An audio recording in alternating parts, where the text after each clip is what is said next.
Hello everyone, my name is Luisa Fernanda Arana. My group number is 228. Unit 2, my experience in San Andres.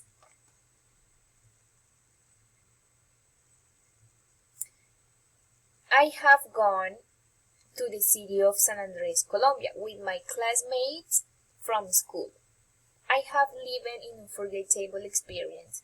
We have gone to the sea and we have enjoyed the tourist cities that the island offers.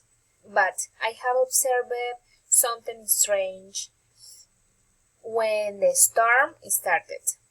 All have to be in the room and we have get out until they tell us.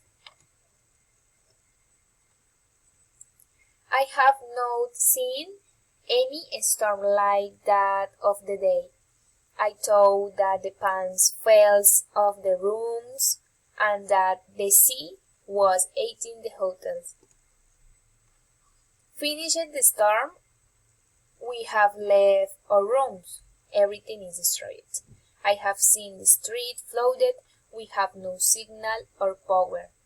I have not gone back. I will go again. Despite everything in an experience full of surprise, the island is beautiful and the sea is delicious.